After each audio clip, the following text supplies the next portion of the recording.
Steve Fisher, the legend, joining us here this morning on 97.3 The Fan. Coach, it is so good to have you on here on our first week in our new radio home. Thank you for taking some time out with us. Gentlemen, I'm very happy to be on with you, and hearty congratulations on your new stop. I'm very happy for both of you. Thanks very much, Coach. Thank you so much, Coach. So what was going through your mind? I'm sure you were watching last night as Kawhi has taken over that game in the fourth quarter with 10 straight points. I thought it was over. I'm stunned that credit to the Golden State Warriors for picking themselves back up off the hardwood, but that was looking like a legendary finish there for Kawhi Leonard for a moment. It certainly was, and I agree with everything you said, referencing if they can close it out, and I think that they will. He will be the MVP, and he has that uncanny ability of being able to be unafraid, make big plays, big shots. And you watch even at the end of the game, and I'm saying shoot the ball, shoot the ball, shoot the ball. and he gave the ball up, and maybe he gave it up when he should have shot the last one because there was a little time on the clock. But he is so team-oriented and saying, if they double or triple team me, somebody has to be open, and I'm going to find that open man. And unfortunately, they couldn't find a way to get that last basket last night to clinch it at home. We're talking to the great Steve Fisher here on Ben and Woods this morning. And, Coach, take us back, if you will, to your recruitment of a young Kawhi Leonard. And he is known for his work ethic now. When you met him and you started following him as a young man and a potential Aztec, what was he like then? And have you just tell us a little bit about the recruitment process and how you've seen him grow? Kawhi has always been driven and focused on basketball. He also has always been very reserved, quiet, even to a fault a little bit, to where when we recruited him, you got no read at all on him. He didn't say anything other than yes, no, and smiled and allowed his mom to do all the talking. I didn't realize what a incredible work ethic he had until we got him. And some people, you could talk about players that are relentless, do so many things away from the court, the coaches. I've never seen anyone be driven the way Kawhi is with his game. I mean, he is nonstop, and he, like so many young guys, go into the gym, spend 2 hours, and accomplish 20 minutes worth of really good activity. Kawhi comes in, he's efficient, he knows his routine, he's precise, and he does it every routine he has. It's like he's preparing for an NBA Finals. He's an amazing young guy, and he's coming out of his shell a little bit in terms of his communications and skills and ability to stand in front of that mic and be really, really good and representative of himself and who he is. Normally, when you're recruiting a player and they're not that engaged, they're not asking questions, that's typically a really bad sign, right, Coach? Like, his mind's already elsewhere. We're not getting this kid. I think you're probably right. When you don't feel like you got a hook in them and you got some type of communication going, it's hard to say, we're going to get them. But I think our staff did a great job of pursuing and staying with it. And recruiting, you guys know, we live it. It's an inexact science, and you can't really tell. Others are saying he's too small to be a post player, not skilled enough to be a guard, and we kept saying, boy, is he a player. And the moment we got him on campus and watched him work, I think all of us said, he's going to be a pro. If he stays healthy, he'll be a pro for a long time. No one in any circle could possibly think that he could be as elite as he is now, talked about as one of the handful of the best players in the world. Couple of years into retirement, Coach, I can imagine that you miss, working with the kids sometimes, the adrenaline of a big game on the sidelines. I can't imagine you miss the recruiting part. That can't have been the fun part of the job. What you have to do is you have to embrace it And to some measure, enjoy it. It's work. And, and sometimes your days are filled with nothing but fun. Others, you have to roll up your sleeves and grind, and that's what everybody has to do it. Recruiting is hard. Recruiting is never, ever ending also. So you're correct. I don't miss that part of it, but you do miss the relationships with the players and being involved and engaged and all of those things. But Angie and I are immensely happy being good, loyal fans right now. It's certainly a lot easier. I can imagine for you, and you coached a long time, you recruited for a long, long time. That call that you get, and maybe sometimes not even a call, the kid that says, yeah, coach, you got me, I'm in 100%, and then he goes somewhere else. Those are the things that would make you never believe it till they actually show up in your gymnasium that day, right? And did that ever get any easier for you, Coach, over the years? You're 100% right. Until they arrive on campus, you're never 100% sure. And yet, even the recruiting part, it's interesting and enjoyable to go into homes and see how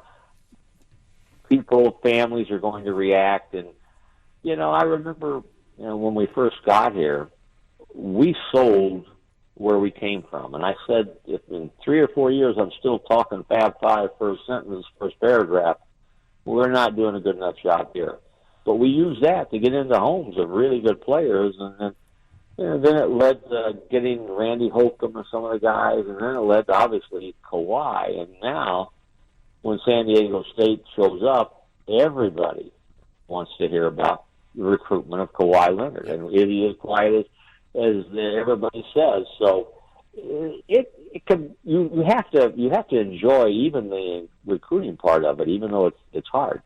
Steve Fisher is our guest here with Ben and Woods on 97.3 The Fan, and I don't know if you saw that piece in The Athletic last week about Kawhi's unique brand. I guess you'd call it trash talk. Just the bucket. No.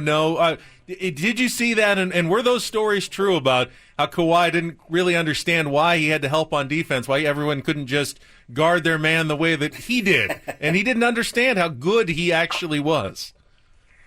I read some of them. I don't know if I saw the exact one you're referencing, but I think that itself is stretched a little bit. Kawhi wasn't as a man of few words, but Kawhi has a dry sense of humor, and in practice he would get mad at the coaches when he'd drive in and get hammered and nobody would call a foul, and he'd look at him and go, fouls, I got fouls, and then play on and never stop playing.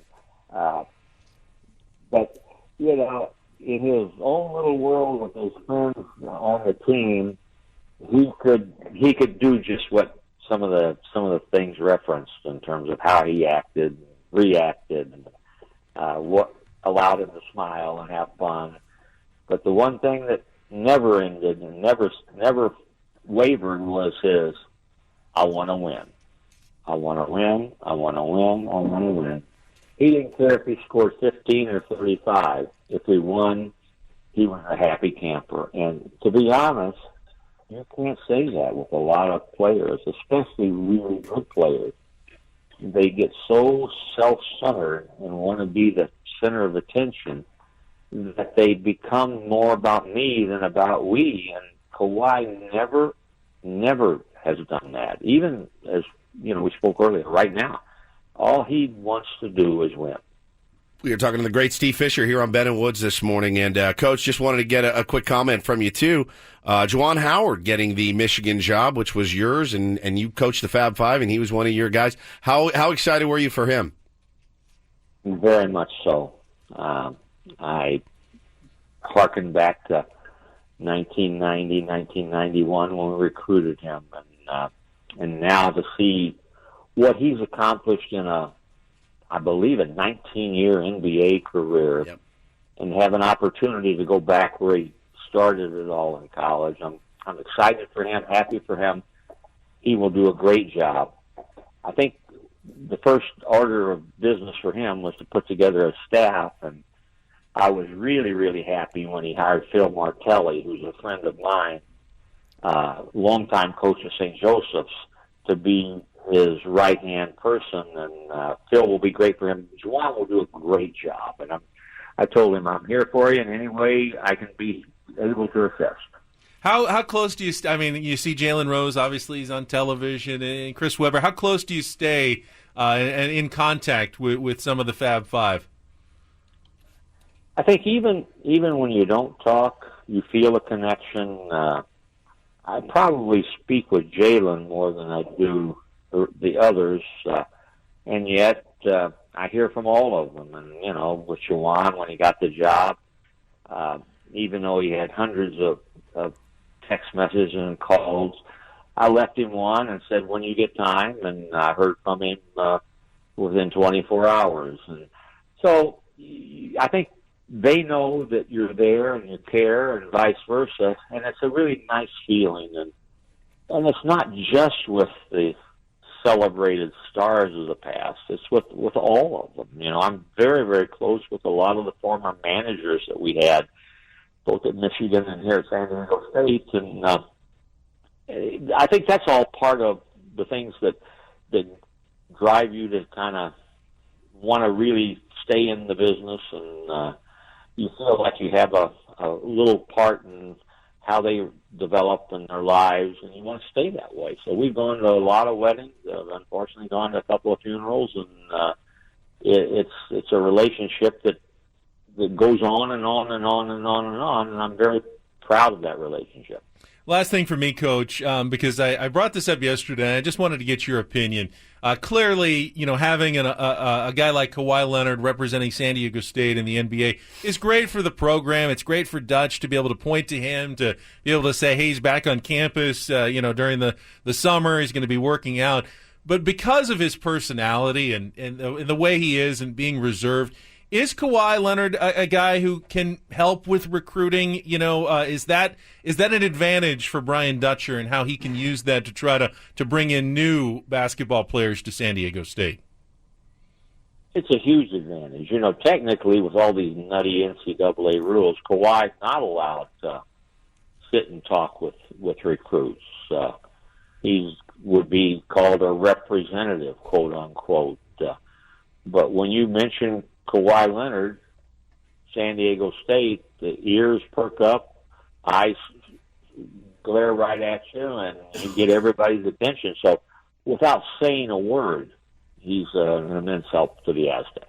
Well, Coach, it is great talking with that, as always. By the way, just wanted to say you did a great job as the keynote speaker at the Brad Fowler luncheon at Petco Park a couple of weeks ago. I was there in the audience. I enjoyed your comments, just very inspirational. I always love hearing you talk. I get to feel like I get to be one of your players for a few minutes sitting out in the crowd. Yeah, you wouldn't last long under Coach Fisher. Not real good in the paint, if you know what I mean, Coach. So. That's the only place I think that can maybe back somebody up. I can clog up the paint. Does that help you at all, Coach? Well, you guys have been a wonderful asset to me and to the Aztecs by all the nice things you've said about first me and our program over the time that you've been on the radio together, and Ben long before that when I did some of your shows when you were a celebrity on TV. No, big time. And I'm appreciative of what you guys have done, and I'm really excited as you are in your new venture, and wish you great success. Thank you, Coach. Best to Angie and Mark and the fam. Thank you very much. You guys too. Steve Fisher, he's legendary. God, he's so great. Glad we could get him on here in our first week as well. One of my it makes you feel good. Favorite people I've ever had the opportunity to cover and just get to know a little bit. So just great. So much respect